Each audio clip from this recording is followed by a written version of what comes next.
नाज़रीन, हमारे यहाँ हर वक्त की थकन, चक्कर आने और सुस्ती को महज काम का बोझ समझकर नज़रअंदाज किया जाता है, जबकि ये जिस्म में हेमोग्लोबिन की खतरनाक हद तक कमी की पहली निशानी है। और और अगर इस माइक्रो न्यूट्रिएंट की कमी को वक्त पर एड्रेस ना किया जाए तो फिर ये दिल और आसाबी निज़ाम को मुस्तकिल तौर पर नाकारा भी बना सकती है। पाकिस्तान नेशनल न्यूट्रिशन सर्वे के मुताबिक मुल्क में बच्चों की निस्फ से ज़्यादा आबादी और तकरीबन 42% खवातीन एनीमिया का शिकार। और इससे भी ज़्यादा तशवीशनाक बात उज़ैर ये है कि हामला ख़वातीन में ये शरह 50% से भी तजावुज़ कर जाती है, जो पैदा होने वाले बच्चे की जहनी और जिस्मानी नशोनुमा को बराह रास्त मुतासर करती है। एनीमिया की असल वजूहात और होम्योपैथिक में तरीका इलाज क्या है और इससे कुदरती तौर पर कैसे बहाल किया जा सकता है, ये जानने के लिए आज हमारे साथ स्टूडियोज़ में पाकिस्तान के मारूफ माहिर होम्योपैथिक सईद अनवर सुलैरी साहब, बहुत शुक्रिया आपके वक्त का।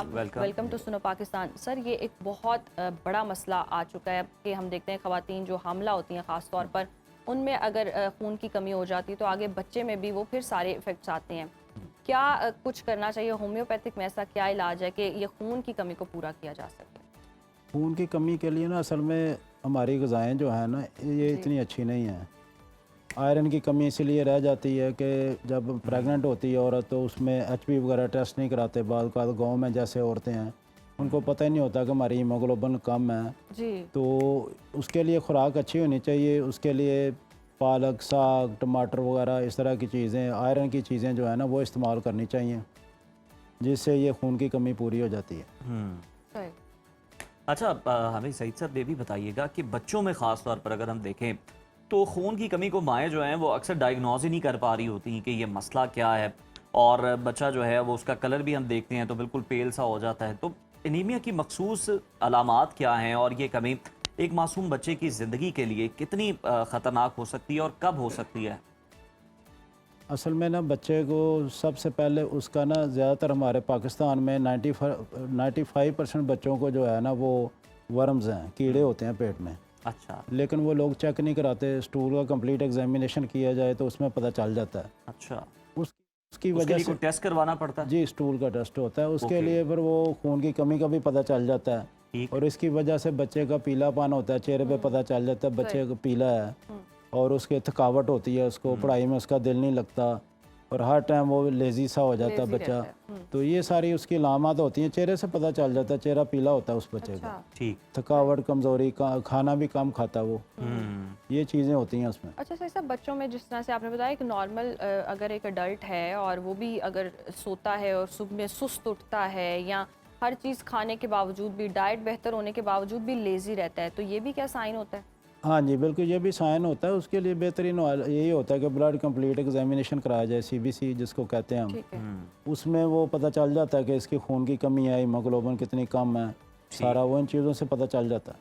सही। अच्छा, अगर हम प्रेग्नेंट ख़वातीन की बात कर लेते हैं, ऐसी क्या वो अपनी प्रेगनेंसी के दौरान चीज़ें कर सकती हैं? क्योंकि अब प्रेग्नेंट होती है तो बहुत सारे डॉक्टर्स डरा भी रहे होते हैं, आपने ये मेडिसिन नहीं खानी है, इस तरह नहीं करना, और एक टेबलेट है आयरन की वो मस्ट खा रही होती हैं। जी जी। तो ऐसा क्या हो कि अपनी डाइट में बेहतरी करें या प्रेगनेंसी से पहले अपनी डाइट को बेहतर करें कि वो मेडिसिन ना खानी पड़े? देखिए, उसके लिए सब्जियां ज़्यादा इस्तेमाल करनी चाहिए, फलों के जूसेस वगैरह पीने चाहिए। सब्जियों में जो आयरन वाली है उसमें जैसे पालक है जी, साग वगैरह जो होता है उसमें इन चीज़ों को ज़्यादा मतलब करना चाहिए। ब्रोकली होती है उसमें वो इस्तेमाल करनी चाहिए। अच्छा, तो सईद साहब, वैसे जनरल प्रैक्टिस क्या है आपके पास? अगर कोई पेशेंट आता है, कोई शिकायत करता है थकन का, या पेरेंट्स आते हैं बच्चों को लेकर कि ये बहुत लेजी रहता है, पढ़ाई में दिल नहीं लगता, तो आप क्या रेकमेंड करते हैं? देखिए, हम सबसे पहले तो उसको ना डीवर्म करते हैं, यानी उसकी जो कीड़ों की दवाई है ना जी, वो हमारे दवाइयों का नुकसान नहीं है। सही। वो सीना एक दवाई है, 30 पोटेंसी में हम देते हैं।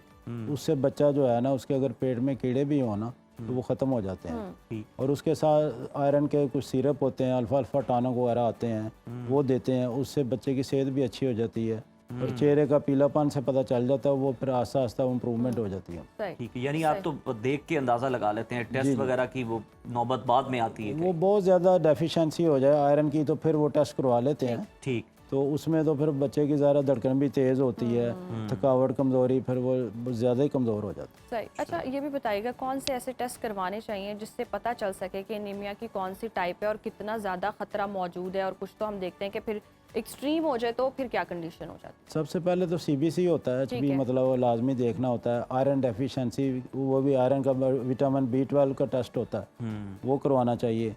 ये टेस्ट मेन है।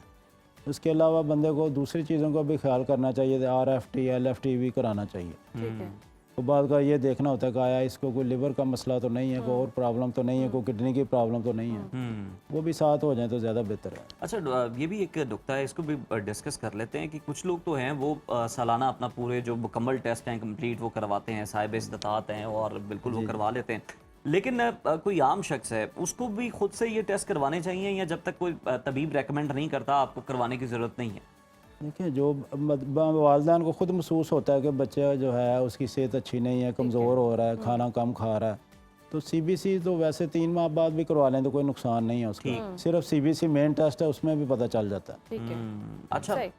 उसके अलावा हम देखते हैं कि सोशल मीडिया पे बहुत सारी रेमेडीज़ चल रही होती हैं कि जी चुकंदर जो है वो आप बॉयल करके खिलाएं बच्चे का, जो क्योंकि कच्ची नहीं वो खा सकता, तो खून जो है वो बहुत बढ़ेगा। अनार खिला दें, सेब खिला दें, ये वाकई कारगर हैं चीज़ें? हाँ जी, इनसे भी बड़ा फ़ायदा होता है। अच्छा। ग़िज़ा का जो फ़ायदा है, अगर खालस ग़िज़ाएँ हों, खालस सब्ज़ियाँ हों तो उसका बड़ा फ़ायदा है। ठीक। फिर तो मेडिसिन की भी ज़रूरत नहीं रहती अगर ज़्यादा आयरन डेफिशिएंसी ना हो तो। हम्म। अच्छा, हम देखते हैं सही साहब, जिस तरह से हम पहले भी बात करें, जो साहिब इस्तात लोग होते हैं वो कहीं ना कहीं अपने बच्चों की डाइट का हर तरह से ख्याल भी रख रहे होते हैं, फिर टेस्ट भी करवा लेते हैं, चेकअप भी करवा लेते हैं। बहुत सारे हम इस तरह के सरकारी स्कूल देखते हैं जहाँ बड़ी कैंपेन्स भी हो रही होती हैं लंच बॉक्स के हवाले से। इतनी न्यूट्रिशन की बच्चों को कमी होती है। आपको हुकूमती सतह पर क्या लगता है कि इस तरह के इकदाम करने की ज़रूरत है कि बच्चों का एटलीस्ट ये पता लग सके कि कितनी आयरन डेफिशिएंसी है और इस पर कितना काम करने की ज़रूरत है? देखिए, गवर्नमेंट को चाहिए कि तकरीबन हर हॉस्पिटल इसमें स्कूलों में जाए, उनकी मेडिकल टीमें बनी हुई हैं। आजकल तो मरीम नवाज साहिबा ने भी बड़े अच्छे अच्छे वो शुरू कर दिए हैं, जो मूवमेंट होती है गाड़ियों की, वो सारा टेस्ट होते हैं। वो स्कूलों में भी जाना चाहिए, बच्चों को देखना चाहिए, कोई डॉक्टर एक जाए देखे बच्चों में, वो पता चल जाता है बच्चों के टेस्ट वगैरह हों तो। ये चीज़ होनी चाहिए, क्योंकि लोग नहीं इतने अफोर्ड कर सकते, तो इस तरह गाड़ियाँ जाएँ उनकी स्कूलों में, तो फिर वो बड़ा फ़ायदा होगा उनको। सही। अच्छा सईद साहब, इसके अलावा हमें ये भी बताएं कि अगर हम देखते हैं कि खून में कमी है, ये कितना काबिल इलाज मरज़ है, और सिर्फ दवा से ही हो जाता है या फिर इसके लिए जो ग़िज़ाएँ हैं उससे भी इलाज हो जाता है? और इसके अलावा हमें बताइएगा कि जो वाइट ब्लड सेल्स हैं ये अगर खुदा ना खास्ता कम हो तो क्या इसके लिए भी वही चीज़ें की जाती हैं जो कि आम खून की कमी के अंदर प्रैक्टिस चल रही होती है? असल में ना हमारा जो होम्योपैथिक तरीका इलाज है ना, वो सिम्टम के मुताबिक चलता है। सही। अगर उसमें वाइट ब्लड सेल कम है तो उसकी अलग दवाई है, रेड ब्लड सेल कम है तो उसकी अलग दवाई होती है। ठीक। और आयरन के लिए हमारे होम्योपैथिक में बड़ी अच्छी दवाइयाँ हैं। फेरोफास एक दवाई है 6x पावर में, तो वो जर्मनी की भी आती है, उसमें वो आयरन की कमी पूरी हो जाती है। ठीक है। एक और होम्योपैथिक दवाई है, उसको विनाडियम कहते हैं, ठीक। वो भी यूज़ करें तो उससे खून की कमी पूरी हो जाती है, जितनी मर्जी डेफिशिएंसी हो। अच्छा सही साहब, ये भी कहा जाता है कि जो होम्योपैथिक का इलाज है वो बड़ा स्लो होता है। जी, अब लोग जो एलोपैथी दवाइयाँ खा रहे थे वो बर वक्त इलाज, फ़ौरन से इलाज हो गया और फिर वो खून की शायद कमी भी पूरी हो जाए। अब ये प्रोसेस कितना कुछ स्लो है, कितनी देर में अफाका हो सकता है किसी एक मरीज? देखिए, HB कम हो तो उसकी डेफिशिएंसी के लिए मतलब हमारी जो दवाइयाँ हैं वो तकरीबन 2-3 माह में वो पूरा हो जाता है ब्लड। ठीक है। मतलब इस तरह की अच्छी अच्छी दवाइयाँ आ चुकी हैं अब। पहले तो ये स्लो ही होता था, लेकिन अब तो अल्लाह के फजल से बड़ी अच्छी मेडिसिन आ गई हैं। कंट्री जो है अच्छे, जर्मन की अच्छी दवाइयाँ आ गई हैं। मतलब और प्रेगनेंसी में अगर होम्योपैथिक की मेडिसिन ले तो सेफ है? हाँ, इनके बिल्कुल सेफ़ हैं, विदाउट एनी साइड इफ़ेक्ट है। ये मेडिसिन होती हैं, तो ज़्यादातर मेडिसिन जड़ी बूटियों का इलाज होता है ये। जी। तो ये समझें कि जड़ी बूटियों का अर्क निकाले होते हैं, सही। तो इनका साइड इफ़ेक्ट कोई नहीं होता। अच्छा, तो आप पेशेंट्स को क्या सजेस्ट करते हैं कि वो क्या चेंजेस करें दवाई के साथ साथ? ऑब्वियसली आप होम्योपैथिक मेडिसिन भी उन्हें देते हैं, लेकिन उसके अलावा उनकी डाइट में, उनके लाइफस्टाइल में क्या आप उन्हें ज़्यादातर रेकमेंड करते हैं? डाइट में ये जंक फूड वगैरह ज़रा कम यूज़ करें, शवरमे, बर्गर, पिज़्ज़े ये ज़रा बंद कर दें। अभी हो गया वो 10 दिन बाद, 15 दिन बाद खा लिया, ये चीज़ें जो है ना ये बड़ी नुकसान दे रही हैं। और दूसरी बात ये है कि एक्सरसाइज करनी चाहिए। हर बंदे को रोज़ाना 20 मिनट्स पैदल चलना चाहिए। ठीक। अगर 20 हो जाए ठीक है, उससे ज़्यादा कर ले आधा घंटा, आधे घंटे से ज़्यादा फिर थकावट हो जाती है, फिर वो भी चीज़ सही नहीं है। वो भी अच्छी नहीं है। और ये एट वंस होना चाहिए, ये जी, नहीं जी, आपके कि जी। 5 मिनट में तब चलूंगा, सुबह 5 मिनट शाम जी चलूंगा। जी बिल्कुल ऐसे ही है। हफ्ते में कम से कम 5 दिन तो वॉक ज़रूरी है। अच्छा सही साहब, जिस तरह से हम बता भी रहे हैं कि आप बता रहे हैं सॉरी कि होम्योपैथिक की जितनी भी मेडिसिन है अगर आप खाते हैं तो 3 माह में मतलब हो जाता है आपका जो भी मसला है वो हल हो जाता है, आयरन की कमी जो है पूरी हो जाती है। मुस्तकिल बुनियादों पर क्या होम्योपैथिक की मेडिसिन खाएं तो आयरन की कमी पूरी हो जाएगी? जी बिल्कुल, मुस्तकिल बुनियादों पर जो जैसे बच्चों को हम देते हैं बायो 21 एक टैबलेट है, उसमें जो मैंने पहले दवाई बताई है फेरम-फास, वो भी उसमें शामिल है। एक और है कैल्केरिया फास, उसको कैल्शियम फास्फोरिक हम कहते हैं, वो दोनों उसका कम्बिनेशन है। बायो 21 बहुत चल रही है आजकल, और इससे बच्चों की भी और बड़ों की भी जो आयरन की कमी है ना वो आस्ता आस्ता पूरी हो जाती है, और इनका साइड इफेक्ट भी कोई नहीं है। साइड इफेक्ट भी कोई नहीं। बहुत शुक्रिया आपके Thank you. वक्त का। और वाकई जी होम्योपैथिक में भी बहुत ज़बरदस्त इलाज है, हम एलोपैथिक की तरह फ़ौरन से, लेकिन होम्योपैथिक का प्रोसेस थोड़ा सा स्लो है। लेकिन अब जिस तरह से बता भी रहे हैं सही साहब के इतनी अच्छी मेडिसिन आ चुकी हैं कि जल्दी से भी इलाज हो प्लस जाता है। पॉइंट ये साइड इफेक्ट जी, नहीं है। साइड इफेक्ट्स कुछ नहीं है।